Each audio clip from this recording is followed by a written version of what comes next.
to Hotel Bar Sessions, the podcast where three philosophers sit down at the end of a long conference day to chop it up at the hotel bar, which, as we all know, is where the real philosophy happens.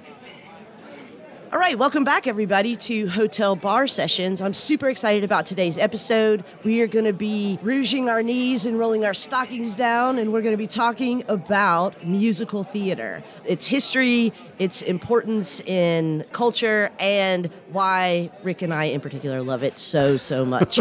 But before we do that, I am going to get some drink orders and some rants and raves from my co-hosts, and we have a special guest. But Charles, let me go to you first. What are you drinking and what are you ranting or raving about this week? I would just have a very nice glass of rye on a rick. I'm going to rick it with one rock. So A rock. A rock. My rave is the pleasures of the good old-fashioned wristwatch. Oh. I have grown tired of staring at my phone to find out what time of day or night it is. It feels like it sucks me deeper into the techno hell that we are hurtling toward. And I bought a wristwatch, and I love it. It makes me feel like an adult, and it's really cool when I can just pop my coat sleeve, turn my wrist at a 45-degree angle, glance, and keep it moving. So I am raving about the good old-fashioned wristwatch. Nice. All right, Rick, what about you? And also, after you give us your drink order and rant and rave, make sure you introduce our special guest.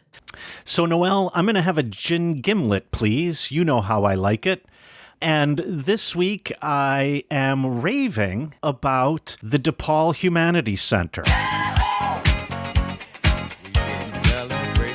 There's a sadness built into this rave because the director, my friend Peter Steves, has announced his retirement. And so this is his last year.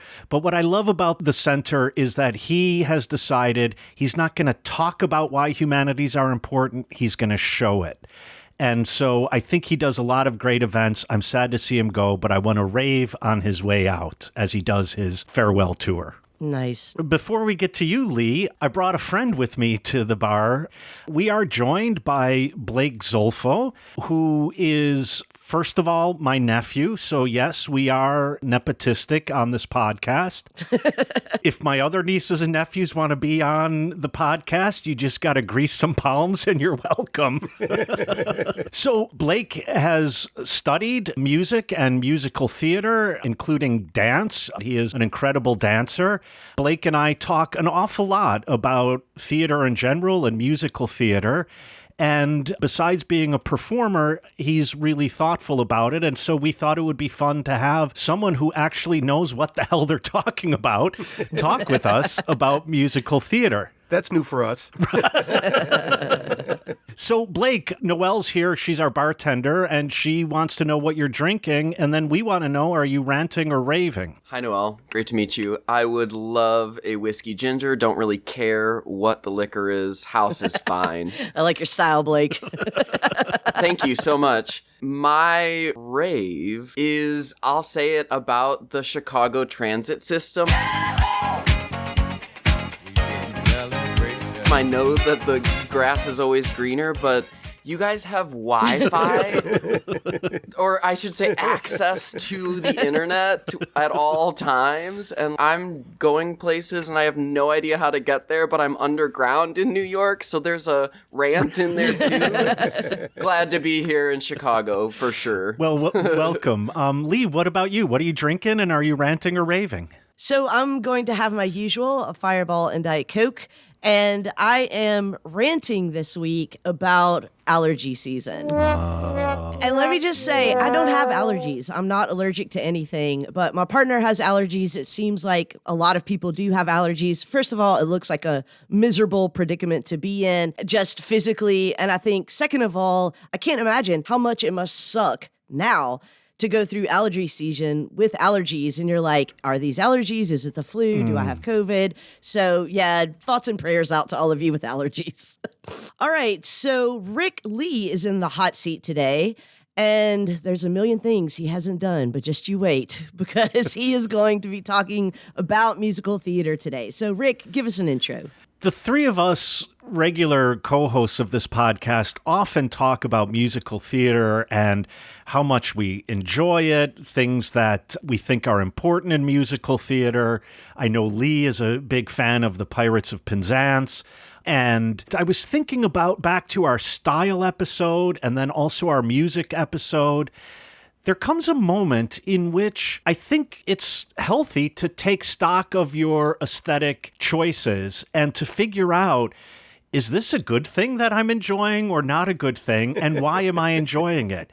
And so we thought this would be a good opportunity to look at musical theater and figure out, why do we like it?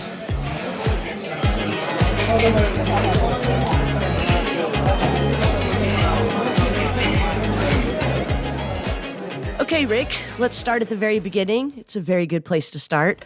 You guys, I'm going to do this all episode. Just be ready.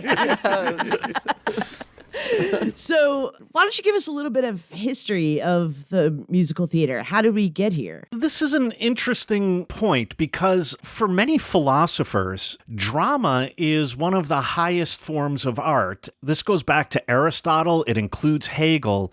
And that's often because it's thought to be a really advanced form of poetry. And also that it dramatizes human action. And so in watching drama, in participating in drama as an audience member, we're learning something about our ethical, political situation. Then if you look at the development of theater, one might include opera in that, in which then from a certain period on in operas, the entire thing was music. There was music all the way through. And then every once in a while, that would be punctuated by arias, like songs, but it was musical all the way through.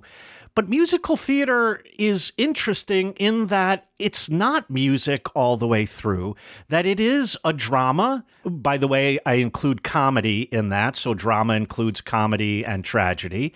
So it is a drama, and it's punctuated by music.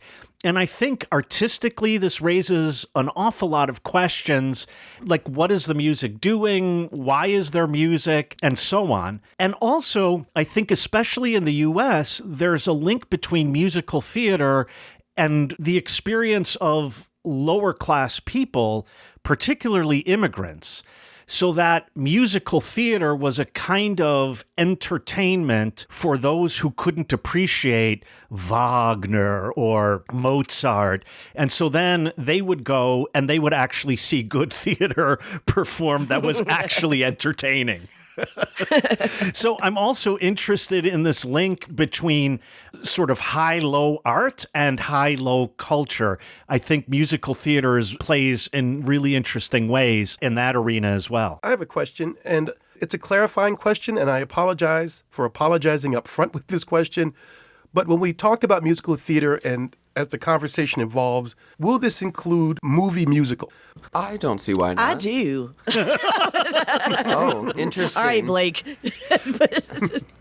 We're saying movie musicals that were musicals first and then were translated onto film, or as something that originated as a movie musical? We can talk about movie musicals that start on stage. Okay, then okay. then I think that's good. Yeah. Well, because it seems to me that's an interesting question. A, because unfortunately some of my favorite musicals are originally created for the film and didn't start on stage. But secondly, if we're going to talk about Gesamtwerk, excuse my pronunciation, we're also talking about including the medium of film as a part of this collection of or combining of or unity of various artistic expressions. For clarification, I suppose, musical theater came from the vaudeville world, so that lines up with your idea that it came from the lower class or it was more accessible to everyday people. The stories came about because they were trying to link together a bunch of vaudeville specialties.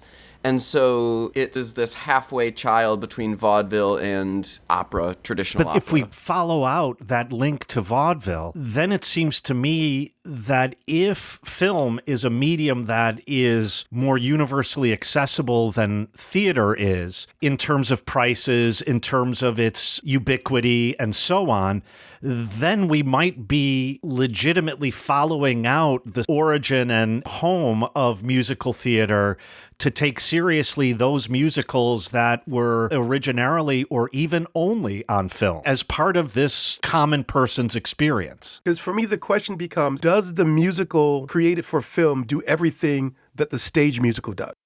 Yes, in the vocabulary of a movie. You can still express similar things, but you're going to do it as a jump cut in a movie as opposed to a scene transition in a musical. So the vocabulary is more or less the same. It's sort of just the expression in that moment. So, Blake, imagine there's someone in our audience who might be your uncle who doesn't know what a jump cut is. Could you just explain that a little bit? Sure. If you remember the movie Moulin Rouge, and this is probably a good example, because now it's a musical based off of the movie, sort of the reverse of what we're talking about. What I thought was so iconic about the movie was these manic jump cuts where 1 second you're in one frame looking at one set of characters, and literally the next second you're looking at a completely different frame. As opposed to now they translated it for the stage, and people have been commenting that it doesn't quite translate the same way because what was so exciting and frenetic about that energy was quick transitions. And now on stage, you're like, and now someone enters, and then we bring the lights slowly up on them. Yeah, I think that the same thing happens the opposite way as well, though, is that there are musical theater pieces in the theater that I can think of that have that same kind of, as you say, frenetic energy, but it's just from the number of bodies moving at once on stage or the set pieces moving. I'm thinking of, just to pick recent examples, Wicked and Hamilton, that are not the same when you see them compressed in 2 dimensions on a screen. Yeah, so now I see that in order to capture that jump cut, you have to drag entirely new scenery onto the stage. And if you do that with curtain up, the audience is going to see that, and that is not the same kind of energy as, now I'm here, now I'm there. There could be energy watching crew run on and off stage with big pieces of scenery, but it's a different kind of energy, and the audience then has a different experience of that. Yeah, and I think the audience can register it because the baseline of vocabulary when you settle into a musical is different. So you can still, I think, get that same effect from an audience, but you have to have the right team translating it, and that doesn't always. At the risk of throwing any professionals under the bus, I'll just allude to the fact that it happens, not any particular examples. Well, one kind of energy that you can definitely not get on film is the energy of a live performance. And one important part of that is the underlying tension that something might go wrong. I think that when we go and see a film, nobody's going to miss a line, nobody's going to miss a step, nobody's going to break down an actual emotion that is contrary to the way that it has already been scripted. And I think that the fact that that can happen, of course doesn't always happen in theater, is part of the experience of theater. Yeah, you get one take, and they're watching it in real time. The lyrics have to be heard the first time you hear them. You can't go back like it's a poem. And if I could, I do think that there's something about that suits musical theater in the theater better, because at least part of the structure of musical theater, which is, of course, what a lot of people hate about it, is that a normal drama is going on and then someone breaks out into a song and dance, right? Which seems very weird. But of course, in musical theater, that happens because the character is so overwhelmed with some kind of emotion or reacting to a situation that requires song and dance in order to properly respond to it. I don't think that is communicated as well, not in a live performance. And if I could take up one side of that, Lee, namely the dance side, as you were saying that, I started thinking that when I see dance on film, and I can point to Fred Astaire, who starts dancing up the wall and then on the ceiling and so on. When I see it on a film, from our perspective today, that isn't experienced all that differently from the way we experience CGI. That there's something about the medium of film that were like, oh, of course, somehow you could work it out that he's dancing on the wall and now the ceiling. Never mind that back when he was doing it on film, they actually were spinning a cube around while he's dancing. That's right. But I think that gives the dancing in musical theater an energy that is never going to be the same as it is on film. Yeah, it's a kind of danger implicit there. Because exactly as Blake says, it's one take. I'm thinking about, for example, my favorite musical, Pirates of Penzance, the Modern Major General song. I mean, there's a danger in performing that song. It's a hard song to sing, right? And there's so much going on, even in that scene. There's so much other movement and dancing going on. That's what makes it exciting. I will say this, though, in defense of movie musicals, though, of course, we know it's rehearsed ad infinitum and can be edited, there is something to be said about the spectacularity, if you will, that's possible in a scene shot in the film. So I think about my favorite movie musical, Singing in the Rain, and I think about the set piece, Make 'Em Laugh. And you think about all the things that Donald O'Connor does, all the slapstick, all the physical humor. He's breaking through screens. He's coming off of ladders. You cannot capture that on stage in the same way, with the same level of visceral possibility. Like, all these things are happening because they're so well staged. And I'm not even sure, I assume there's editing. Right, I don't think that's a single take. But all the props that are being employed, that's not going to happen on stage as far as I know. I think another good example of that is the way that film allows us to get right up in the faces of the actors, which of course you can never do. That's what I was going to say. In the theater. For example, in the film version of The Wiz, we can get right up in her face as she sings Home, which is absolutely gut-wrenching, heartbreaking song where you really do need to be really up close to someone and feel that intimacy. And the first time I saw The Wiz on stage, I thought, why do I not feel as moved by this as I did when I saw it on film? Yeah, the intimacy that film allows that you, for the most part, won't get on theater is something really powerful. The Les Mis movie comes to mind with those like painfully close-ups. Yeah, too bad they couldn't sing. Something was missing. I knew it. I couldn't put my finger on it. What was it? Oh, a pitch. That's what was missing. My God.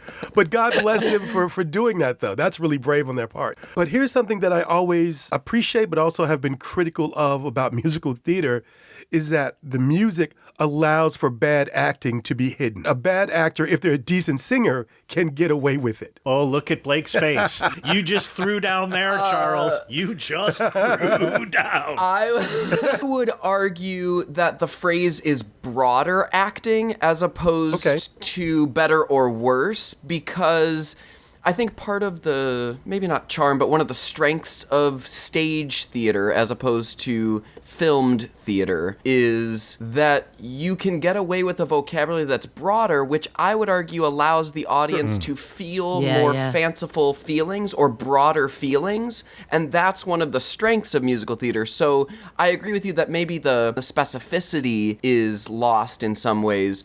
But the strength is all these things we're talking about, that we're finally allowing these bigger things to happen because we suspend our disbelief. No, that's a great point. Every now and then I can tell when a stage actor is transitioning to the screen, television, or film, because it's just like, wow, that's really big. What you're doing now, that's not a television or a screen motion. That point, I think, has been really nicely made in two books that have come out recently. One is a book that was originally supposed to be about Buster Keaton, but is actually about the origin of movies and the history of the early 20th century and so on, using Buster Keaton as a kind of trope. And the other one is a new book. I can't think of either the title or the author, but I'll put it in the show notes, about the method, the history of it, and so on.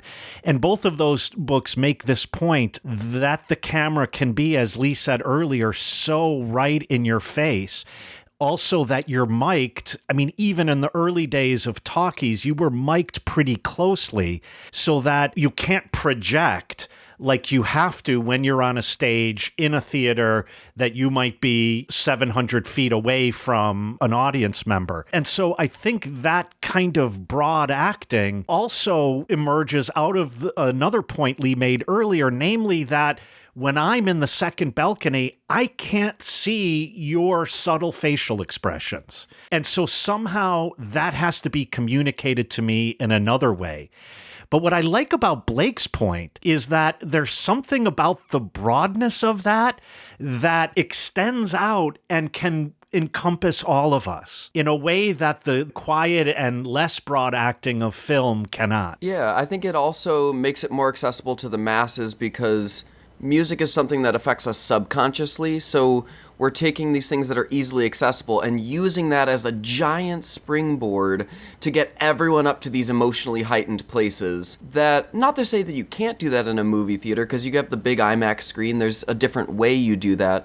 But for live performance, like, buying into the idea that someone sings in order to express themselves opens up infinite possibilities of the kinds of emotions we can all experience together in the audience. I think there's one relatively recent development in musical theater, though, that has made it possible for musical theater to be less broad, but at the same time still as affecting as Blake just described, and that's mic'd actors. Now you watch Hamilton and you can hear a piece like Dear Theodosia, which is extremely quiet, and still have that same projection without it having to be an Oklahoma type song. So because we can mic the actors and we can, and that way, get up in their face in the same kind of a way that a film would do without actually being in their face.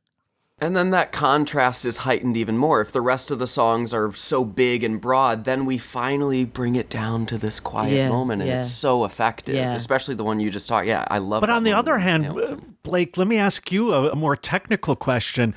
There must have been training to be able to sing quietly loudly. You're gonna laugh, but in college we had a exercise where we sang to our fingernails. Rick does that all the time.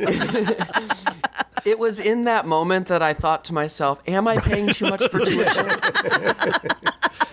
But literally, the idea is you want to have as much core in the sound, as much solid sound, even though you're just talking to your fingernails. And the teacher would just keep being in your ear saying, less effort, less effort. And then every day for a week you had to feel the wind rush? In all seriousness, that is what theater school is all about. You pay a giant price tag to feel the wind rush.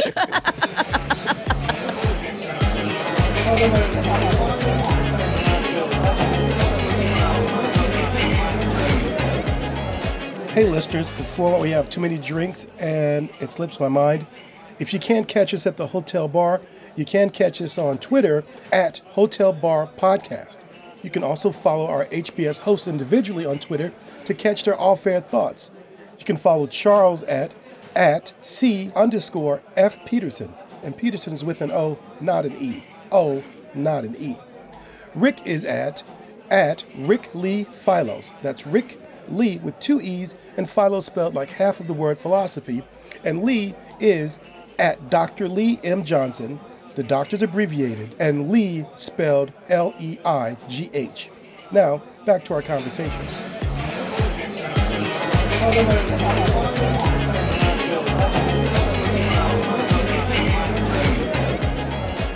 One of the things that obviously separates musical theater, both theater in the theater and theater in film, is the music. And music makes possible things that are not in other kinds of dramas, namely song and dance. Why is that important? So I've been thinking a lot about this. I think one of the reasons people who don't like musical theater don't is because people break into song at various points. And that rarely happens in daily life. I mean, unless Lee is in your daily life. That's absolutely true. I was just about to say. It rarely happens. Sadly, but it rarely happens. And that someone breaks into song to further the drama, either plot-wise, emotion-wise, character-wise. And I'm wondering what you think, Blake, about how, let's say, particularly song does that in musical theater. Officially, from a dramaturgical standpoint, we would ideally have the song either illuminate character, develop the plot, or establish time and place. That being said, we also just love hearing good songs that we can bop out to in the audience. You can have a song that does absolutely nothing but just feels fun. Shapoopy from Music Man. We just want a bunch of people to dance in front of us. Or Ease on Down the Road. Oh, yeah. Yeah, so I would say those are the 4 official categories. That last one just being, it's just plain fun. But shows have had varying degrees of success with all levels of craftsmanship. Like, Mamma Mia was a fluff piece that ran for 14 years on Broadway, and some would argue a lot of those songs were, quote, just for fun. Not to mention Cats. Yeah. The snob in me, the musical theater snob in me, wishes all songs illuminated character, develop the plot, or establish time and place, but we just love in an audience feeling like we are having a good time and watching people up on stage have a good time. So that fills in the gaps between all of the content. Okay, Blake, I want to try this theory out on you because I sometimes think that singing something instead of saying something in musical theater is like a second form of punctuation. So we have ways vocally to punctuate our speech, right? Sure. To indicate that something's a question, to indicate that something is an exclamation, et cetera, et cetera. But music brings in a whole nother level of punctuation to a point. I can say something that is maybe not sad, but is going to be sad. And the music can indicate before it gets sad that it's going to be sad. For sure. Or something like that. Yeah, I think specifically something I was thinking about as you were saying that is, as a song gets higher, in theory, it gets more important if it's written well. So in regular everyday language, we have intonation that tells us how someone feels. And so in musical theater, all it's doing is taking that exact same idea and attaching it to actual pitches to indicate that in general, if someone's singing higher, what they're saying is a little bit more important than the things they said at a lower pitch. I have often thought that I wish in the middle of my lectures I could have a key change for just that reason. And how thrilling that lecture becomes in that moment. People would weep. They would like, weep for take Blake. this note, and I'm going to hit the next octave on this one. If you think that was good. I mean, while I'm saying that, I also wish I had shoe bop girls behind me during my lectures, Wait, you but don't? whatever. Not anymore, the budget was too high. Music for sure can indicate the nuance of the emotion underneath. There's also something exciting for a song that the lyrics are sad, but maybe the music underneath is super happy. Cabaret comes to mind. A lot of juxtaposition between the lyrics that an alien would take at face value, but we understand that underneath, why is she happy singing these songs? Like, she shouldn't necessarily be happy. In an ideal world, it's sort of communicating the subconscious feelings of the character, but that's not even a hard and fast rule. And Lee and I have often spoken about the way in which what breaking into song allows the character to do is indicate that the emotion that the drama has brought them to is too excessive to be captured in spoken words. Whether that's happiness, grief, heartbreak, when the drama brings the character to a moment where it's just too much, then I have to sing.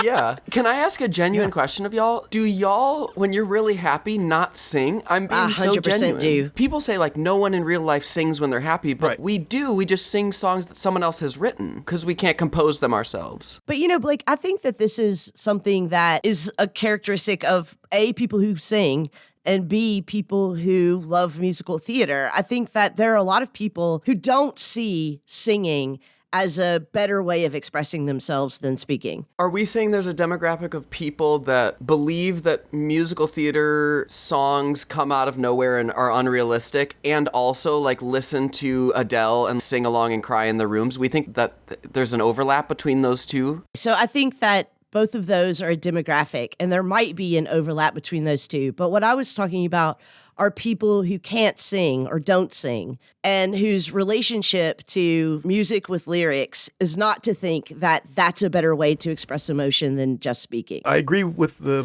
point about what singing within the context of the musical does for the character. I think of it as a type of soliloquy, if you will, that gives amazing access to the interior world of the character. But going back to the earlier point of musicals just for the music, I'm very curious to think about this phenomenon where you have musicals, and I use quote marks, that highlight musical performers. I'm thinking of Jersey Boys. I'm thinking about the musical based on Carole King's oeuvre, like Beautiful. I'm thinking about the Motown. So now, if you're talking about musicals where the music serves just to make people feel good, it's a review, really, but it's called a musical. And I'm wondering if that's still a musical in a sense. For sure, and especially Beautiful and Jersey Boys, I would say, are two of the better examples of jukebox musicals that do this, because though they are recycling the songs of these performers, the songs very much are talking about the character's internal state at that moment, because most of the songs arose like that naturally. Not to say there aren't jukebox musicals where it is just like an album and you're just hanging out for 2.5 hours. Like American Idiot. Yeah.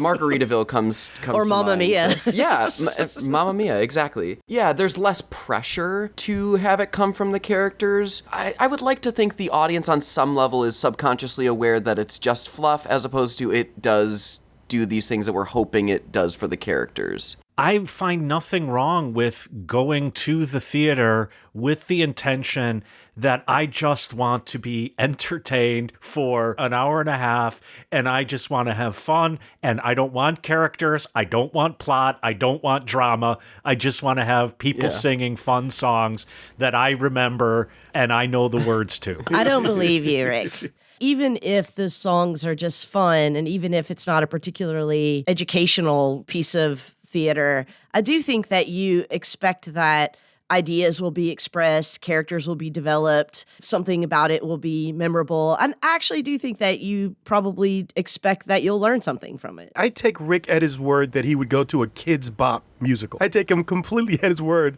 that he would go there just for the entertainment of it, just for the shits and giggles.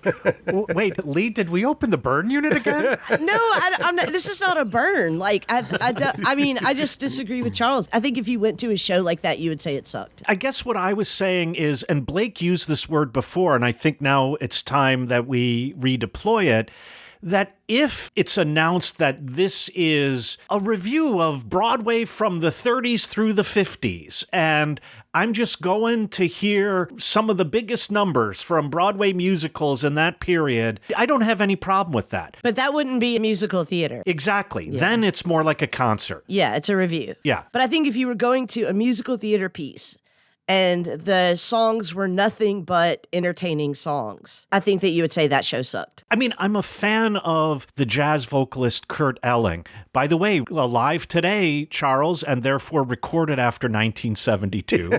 And because of pandemic, he started doing concerts online.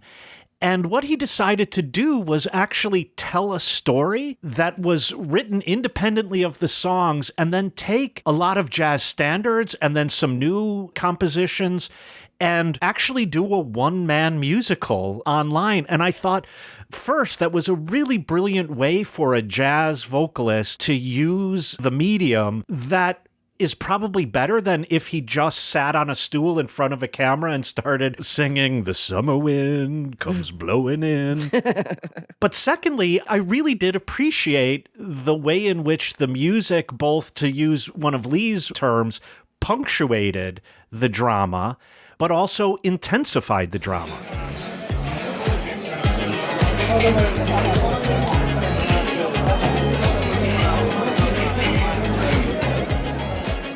It seems like we're starting to open up two conversations. One, what qualifies a musical as a musical?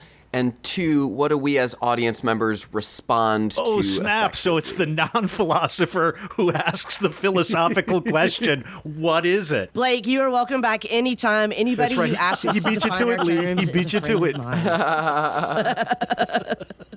He totally did. I think, Rick, you had a nice foundational definition of this combination of music and narrative, speech act, a non-musical speech act, and I guess also dancing, right? So we're still talking about this one particular form that combines various artistic modes of expression. So I think we can start there, though I'm sure there are always exceptions to that rule.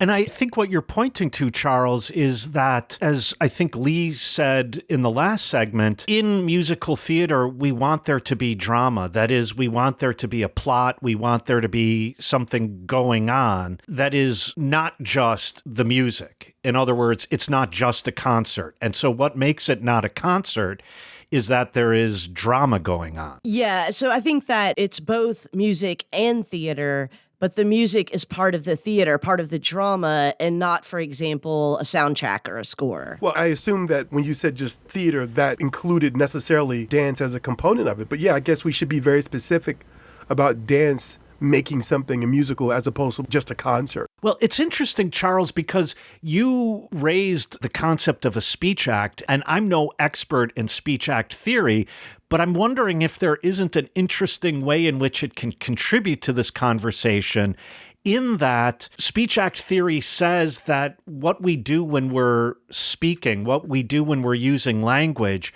is not just communicating content from one head to another head, that a lot of things go on. So when I say, oh, Lord, I'm not communicating content there, but I'm doing something. Language has this performative aspect as well as the content aspect, and that performance communicates something.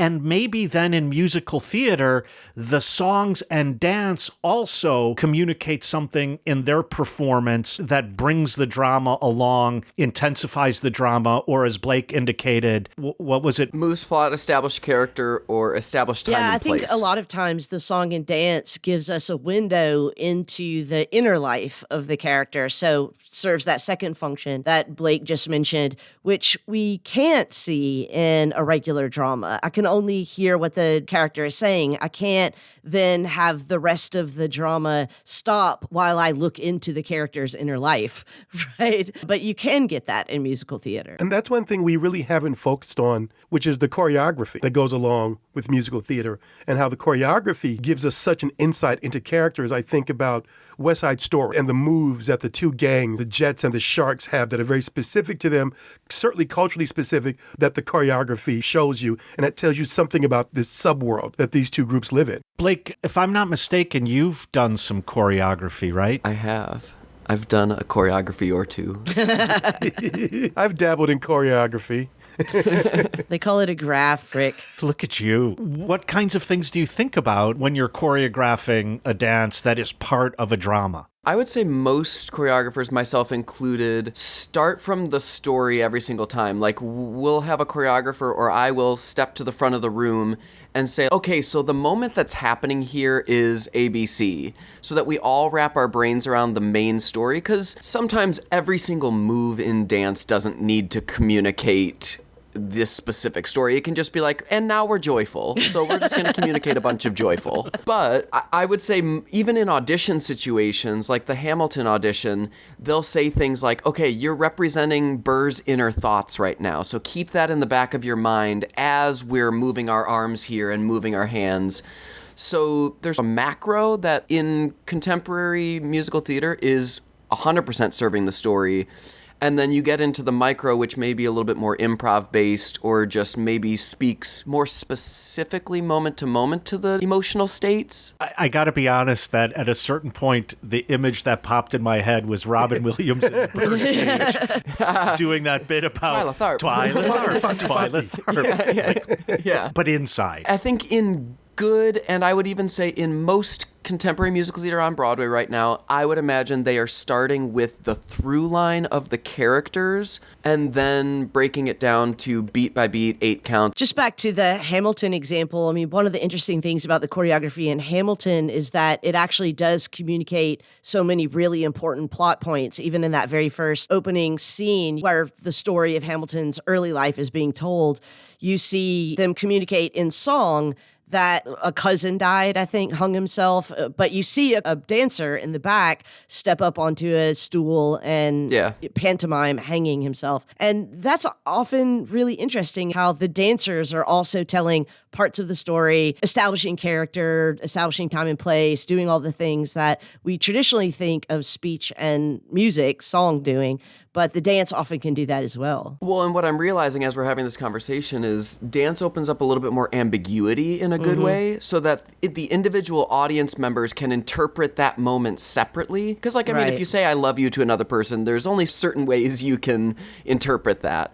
But if a person's reaching, like, what does a reach mean? What does having your arms out mean? Each person can then say, oh, I take that to mean this in my life. It seems like we've gotten a little bit off of Blake's two questions. One was, what qualifies a musical as a musical, which I think we more or less established. But the second one was, what makes a musical so enjoyable, I'm assuming, as opposed to musicals that aren't so enjoyable. I'm actually right now having a hard time thinking of a musical that I don't like. Does anybody here have an example of a musical that you think is a bad musical? Well, what's interesting about your question, Lee, is that I think we have an example of a musical that dramatizes your question exactly, namely The Producers, in which they set out to write a musical that no one would enjoy, and that turns out to be enjoyable. Well, there's also the Spider-Man musical, if I recall, just had horrible reviews and all kinds of production problems and delays. And so that may be accepted as a bad musical. Yes, and people went to go see the Spider-Man musical because they heard it was so terrible, and they thought people might get hurt, and they would be there live and in person when that happens. I think what we've established is that live musical theater, it's impossible for it not to be enjoyable. Even if it's bad, it's going to be enjoyable. I have attended a performance or two, under 5 performances at the most, where I either left at intermission or I would like to have left at intermission. And I won't, because I'm still a practicing professional in the industry, we can talk about that offline, but the point is I got an hour into the show and either the crafting of it was so haphazard or they pushed out a musical, like, here's some songs, eat it up. And I thought to myself, I would rather be sleeping. And so I went home. I think that's as close as I've ever come to a bad musical. And the reason I thought it was bad was because there was no packaging. Like, there's a certain level of intention that needs to come from this. I want to feel like you gave some thought into the experience you wanted me to have. And if I don't feel like there's a structure or a arc that you have planned for me, I'm gonna go home and I'm gonna sleep. So, Blake, in that, you are not pointing to a good musical badly performed. You're pointing to this as a work of art is a hot mess. Yeah, I guess you can have the greatest idea in the world, and if you present it in a way that tells me that you're just going to hope I have a good experience instead of guiding me through that musically or guiding me through, that's when I start to check out. I know recently there's an Emmett Till opera, and people are off the bat are like, are you kidding? So this is already setting up like this is a bad idea to create in this form this particular story. So I think that's also a question, not badly performed, but are there certain things that you're like, really, you shouldn't even be doing this? I thought going into the Michael Jackson musical, I thought it was a yikesy idea, and I hate to admit it, they really sold me on his music and his popularity, and I came out of it thinking we should give him a second chance. Okay. The only 2 musicals that I've ever seen live that I did not enjoy were Mamma Mia. And by the way, I'm a huge ABBA fan, but I thought it was a stupid musical, and I don't even think it was a musical. I think it was a review. And the second one was Dirty Dancing, and that was entirely because of the performance. If you went in knowing that you loved the music, what was it that fell short for you as far as the execution? The theater. It was a stupid story. It was stupidly acted. It was stupidly pieced together. I would have rather just say, this is an ABBA review. And not get character involvement and just say, here's a bunch of songs you all love, one right after the other. Maybe even in the same order, but just cut out the scenes. Yeah, I mean, that's how I feel about Mamma Mia, both the stage production and the film. It's just the dumbest thing I've ever seen. Right, let's just get 4 Swedes on stage and have them perform ABBA songs. Yes. Much better than Mamma Mia. I will buy tickets to that. There is something about Mamma Mia where I'm like, this plot is so stupid. stupid that I actually start enjoying the stupidity of this plot. That's my fiance's reason why he loves Mamma Mia. He'll watch it like twice a year for that reason. He's like, I can turn my brain so far off. That is, by the way, the same thing with my partner. And it's like every time I see it on the television, I'm like, Lordy Bagordy, woman, stop it. You're ruining ABBA. Yeah. Hit me in the face with ABBA songs for an hour and a half. I suppose 2 hours. that's a long way around to saying what I said before, which is that it's actually is hard for me to imagine a bad musical. I mean, if I could imagine a musical that was bad, it was either bad theater or it was bad And I just want to point out that in your point, Lee, about enjoyment, that doesn't mean necessarily that it makes me happy, right? And so to go back to older notions of drama, that there is some enjoyment in seeing even grief expressed in such a profound and penetrating way that, okay, maybe enjoyment isn't exactly the right word, but it does something. Right. It's cathartic and it does something important for me. Exactly. Well, and something I discovered recently to that point is I was listening to Olivia Rodrigo's new album. I don't know if anyone's heard it, but it's pretty great. Yeah. And she was singing a ballad, and as she's holding out a note, I was realizing what we want as humans, or maybe I'll just speak for myself, though I do think it applies to the greater human experience. We want to express our grief and have someone else express our grief with us. And when you have a song, it slows down the amount of time we have to process that grief. So maybe our feelings feel bigger than a 3-minute song. So we can draw that feeling out and allow us to feel more of it just because we're singing it as opposed to saying it is something I discovered recently. I completely agree with that. And I think one of the other things that I really love about musical theater is that you can take that home with you, and that you will take that home with you, that you'll be singing those songs later in the day after the theater is closed. Whereas when you go and see a non-musical dramatic piece, you're not going to come home and recite the script to yourself over and over and over. No, you guys don't do that? Orations of the play at home. I've got all of Willie Loman's lines from Death of a Salesman in my head. And when I feel low, I recite those lines. But that's because you like the soliloquy, Charles, and so you like to have your interior monologue exposed in front of you to look at and contemplate. So I wonder if the reason why we can't come up with bad musicals is because they just fail and they sink beneath the waves of popular consciousness. And the ones that we recall are just the really good ones that last and are performed for 14, 15, 16 years on Broadway. Like, there's not going to be a national touring company of Spider-Man. There's just not going to be. Let me go on record as saying one musical that I hate.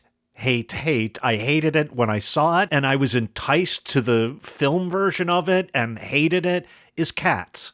I hate Cats.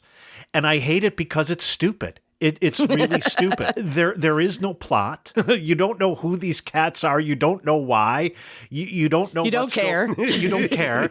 And some of the songs are enjoyable. Some of them I find a little mawkish. But yeah, so Cats is a musical I did not enjoy. I would argue, though, as someone knowing that you like chorus line, it's the same plot as a chorus line. We have a bunch of unknowns that we get to know over the course of the musical. The favorite gets picked at the end, and then we are supposed to just go on the arc of this favorite or the favorites. Okay, but here's one main difference. I know what the good one gets at the end, namely a part. I still don't know what the fuck the cat gets. What's in it for the cats? What's in it for the cats? A musical that runs for 40 years. Yeah, truly. That's actually a really good example, Rick. I had forgotten about Cats, and yeah, that is a musical that I also don't enjoy. But again, I don't think that I would say it's a bad musical. Would you say, Rick, like, because they don't bring you up to that level? Not to say that you can't get up to this level, because maybe Sweeney or other shows have a sort of level of unbelievability that we can get up to because it's executed well. But do you think maybe Cats just doesn't do a good job of, like, really bringing you up to that level in order to live in that world? So I think Sweeney Todd is a really good counterexample here because, as you say, there's a way in which they are both so fantastical that it's not supposed to be set in any world that could possibly be a real world. I get that. Right.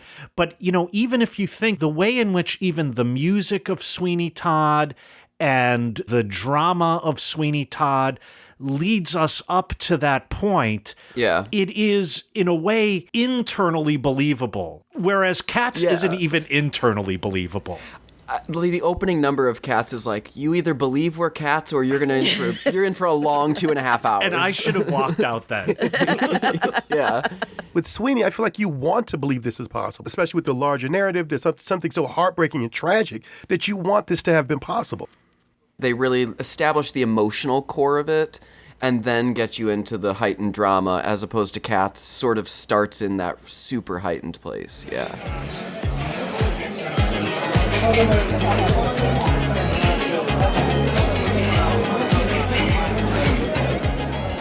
Hey, we couldn't hear you while you were shouting into your headphones.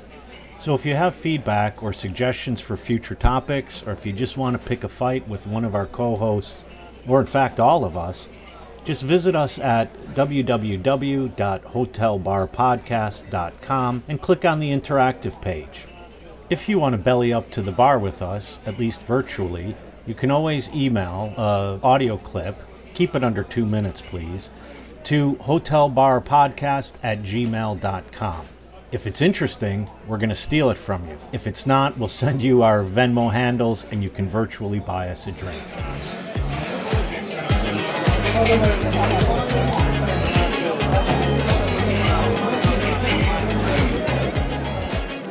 It seems we've done a pretty good job of talking about musicals that we don't like. I guess it's fair to start talking about the ones that we do like. And I certainly have some stories of my own about what connects me to the musicals that I enjoy so much. So, Lee, do you want to start with that?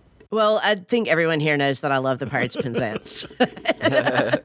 I think I love it for reasons that have to do with me loving musical theater, but I think even more so, I love it for reasons having to do with me being a philosopher. Pirates of Penzance is this really great Gilbert and Sullivan musical.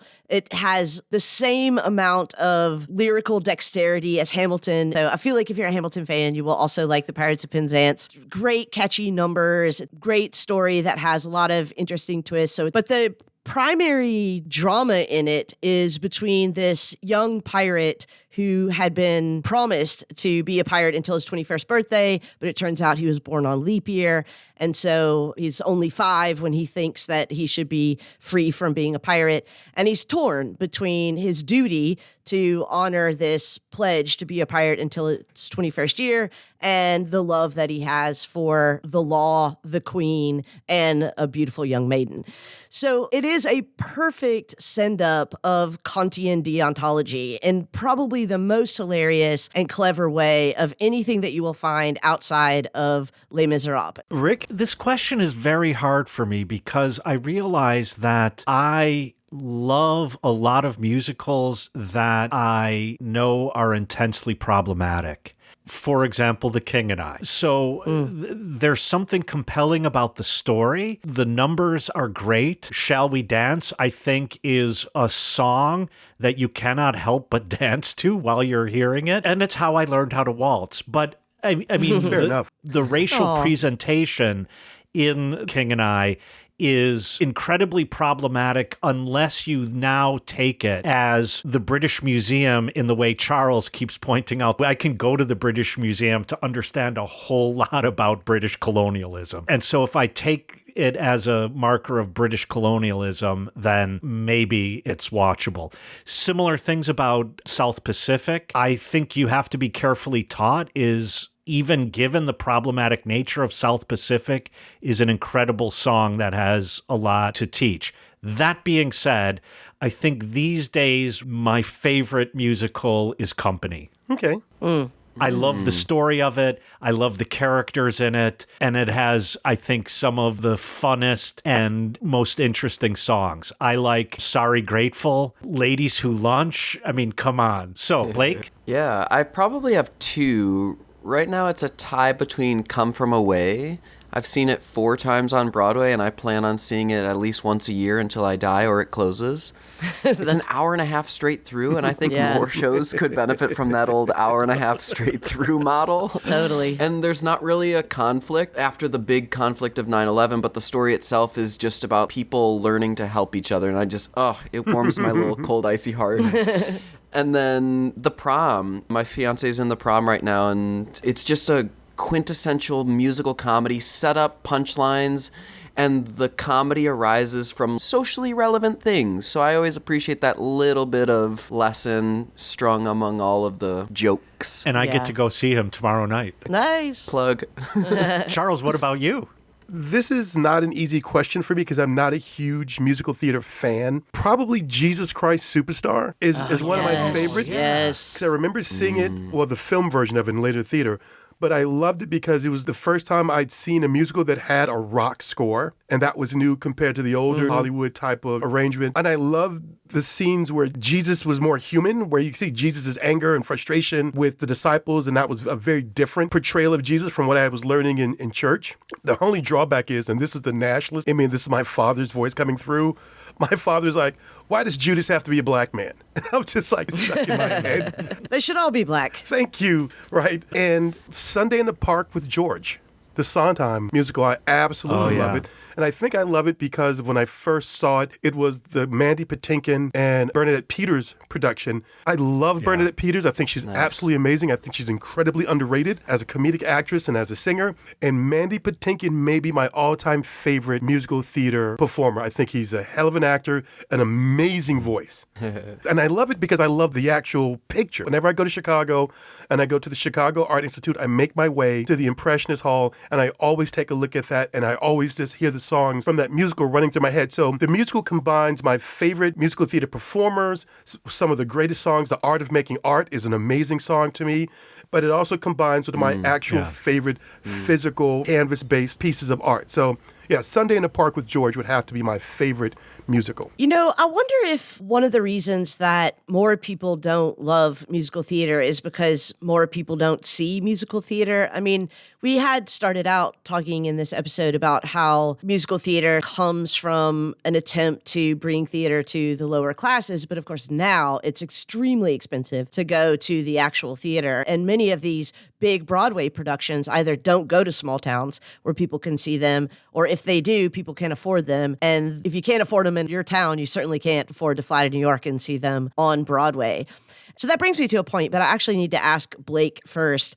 What do you call live recordings of live theater productions? So, for example, what they did with Come From Away, which was on HBO, or they did with Hamilton, which was on Disney. Yeah. What do you call that? I would call that theater on film because they kind of punch in certain moments that you wouldn't necessarily get from just watching a proscenium stage. You get these moments where, like, the camera's behind the actors, or you get to see some of those close-up in the eyes moments. So it's this halfway point between these two official mediums, media we call those. And I guess what's interesting is it's not really an official industry yet. It's operating currently under the guise of film because of the way that it's recorded. But I think as it keeps developing, it'll be a third form of media. I wish that there were more of those. I agree. I think it's so exciting and it capitalizes on what both do individually. Yeah, and I think that exactly as you said, it's its own medium, that it's very different from seeing a musical on stage or seeing a musical in a film. Seeing an on-stage musical on film is a very different experience. Some of my earliest encounters with Broadway musicals was, I think, Showtime. In the 80s, would just set up a camera and just shoot live performances. So that's how I saw Sweeney Todd. That's how I first saw Sunday in the Park with George. So it didn't have the same kinetic in-person energy, but all these other features and elements of it were captured. And I think from the producer's perspective, it's a new revenue stream. But I also wonder if, at least historically, some of the limits of people's access would be the content of the musicals themselves. There's not a huge history in terms of Broadway musicals of content or characters or storylines that reflect my experience or reflect me and my community. So The Wiz was probably the first musical that I saw. I was like, oh, this is a black musical. This is an African-American musical. Right. And then Dreamgirls follows. Of course, Hamilton is noted for its multiracial cast and Lin-Manuel Miranda and his work, but that's just a fairly recent phenomenon. I would say that you don't have a bunch of black people in the theater outside of the cost and accessibility. Yeah, I'm not sure how Oklahoma speaks to what I'm interested in as a musical theater goer. I think that's a really good point. And similarly for queer folk, there's Avenue Q. Rent was the first musical that I saw on stage. stage. But it's interesting because as those new theater pieces are coming out and reaching out to broader audiences, broader experiences, or at least audiences and experiences that weren't previously well represented in musical theater, we've also seen a lot of people refuse to go to those shows. The reason I got to see Rent was because my parents didn't want to go see it, and I got their season ticket seats. And I recently saw the Book of Mormon, and I would bet 100 people walked out of that show, before intermission. I love the fact that theater is changing in these ways and that it's getting riskier, but also more relevant and more accessible to a broader population. Much like in film and television, I think if you look at cast and crew, then you'd say, oh, Broadway is incredibly multiracial and queer as fuck. But when you then look at, as Charles put it, this is not speaking to my experience, I think there is this felt contradiction that now some of the people involved in the production from the acting and crew perspective are starting to say, we're not going to do this anymore unless you start speaking about our experience. Yeah, there's a super exciting push now in the industry, especially in New York, that we want the stories to come from these communities, as opposed to having someone from a majority writing about, well, this is what I think it's like to be a queer person. And what's interesting for me in my personal journey in theater is there's currently directors and choreographers who are from an older era, and I acknowledge their necessity in the grand arc of musical theater, but we're at a point now where there are like director choreographers who are casting people in roles because it's funny to their generation. Like there's a queer character who is still a punchline in a musical that happened as recently as 3 years ago.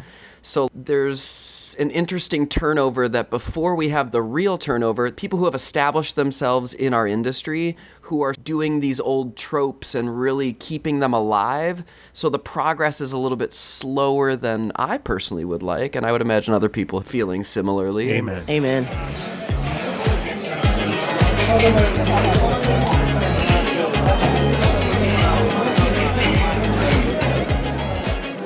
This has been a rich conversation, but like every good musical and every good conversation, it has to come to an end. So, Rick, any thoughts to take us out? I just want to thank Blake Zolfo for joining us.